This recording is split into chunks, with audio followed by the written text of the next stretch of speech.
Morocco took that case and it lost the case, the next step was this, that Morocco actually, or the King Hussein of Morocco, the late King Hussein, organized the Green March, whereby the people of Morocco walked into Saharawi, and from there it started the occupation, the illegal occupation of Western Sahara by Morocco. The Polisario organization, which had already been formed and it was fighting against Spanish occupation, continued fighting now against the Moroccans. That situation went on until the situation got to the mediation of the OAU, where the OAU literally recognized Sahrawi as as an independent state. This under the OAU Charter, founding documents. And you should remember that Morocco walked out of the OAU. But eventually the situation of Sahrawi was taken over by the UN. And you have the special envoy, Baker, who was there trying to negotiate the whole thing or solve the whole thing. And in the Baker II agreement, it was agreed that there had to be a referendum of Sahrawis, not of the settlers, of the Sahrawis. There was a very good register of Sahrawi citizens that coming from the Spanish census. And with that, the Sahrawi are going to decide whether they want to be part of Morocco or they want to be an independent state. That Morocco agreed, but at the last moment they pulled out and they said that they are only prepared to see Sahrawi as an autonomous state within the Kingdom of Morocco. But at the same time, we find that there was a ceasefire which was signed in 19, a ceasefire which was signed, which actually in 1991, which was enforced until last year, October, when the Sahrawi unilaterally broke down, pulled out of the agreement due to Moroccan intransigent and Moroccan military activities. So that is the situation.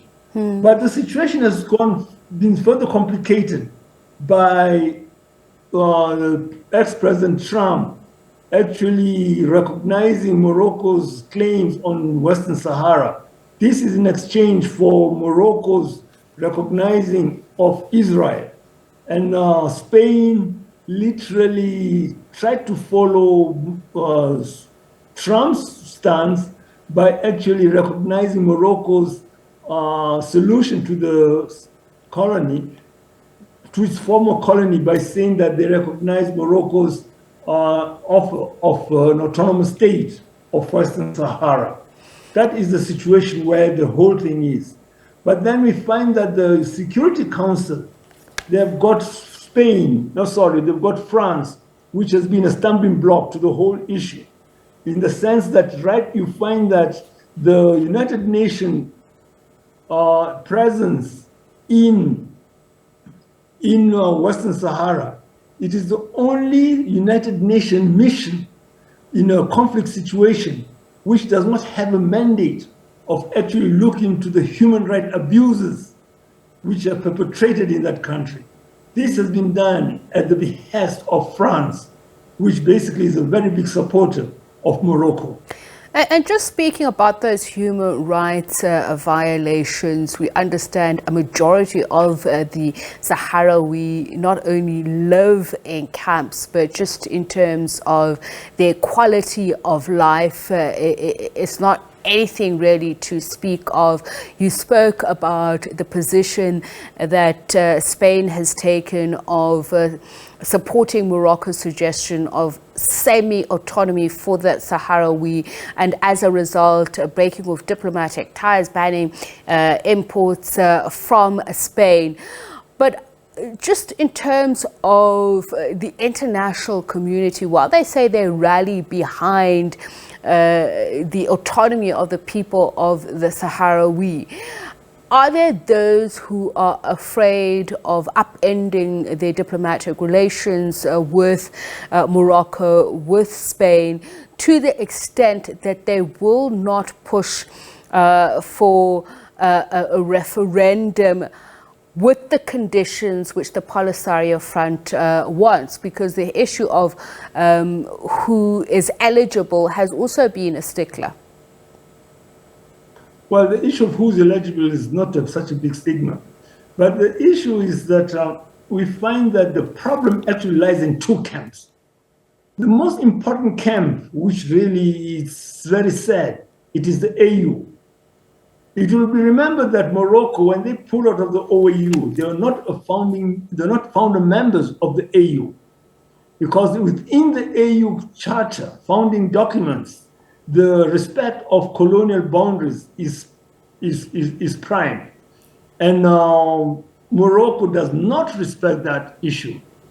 But then you find that Morocco applied for membership of the AU without respecting the founding documents of the AU.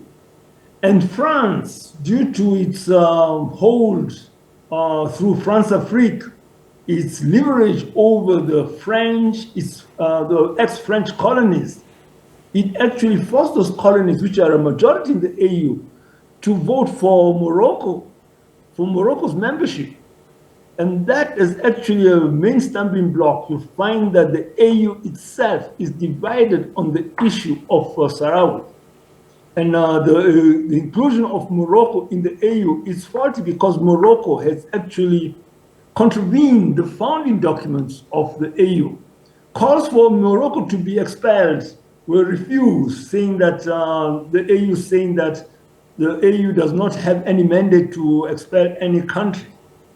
But going a step further, we find that on the international scale or in the international scene, we look at the EU. With the EU, the Scandinavian countries had stood fast in support of Sahrawi. They were the people who actually forced the EU not to recognize Morocco's hold on Sahrawi, more so over the mineral resources of the Sahrawi. But now that changed with France actually, not France, but France and Spain throwing their weight behind Morocco. This is during the Trump era. So now that's the situation at which we are at. But with the new situation which is turning up, which is unfolding with the energy crisis, European energy crisis, especially to Spain. Okay. Spain is Western Europe's biggest steel producer. Spain produces most car parts parts for the car industries of Germany, France, and even Britain, which is an ex-EU country. Right. And they're heavily dependent upon Algerian gas. So now, basically the Africans can actually put a stranglehold on Algeria, can put pressure, they've got some leverage on the EU actually coming up clean on the situation of Western Sahara.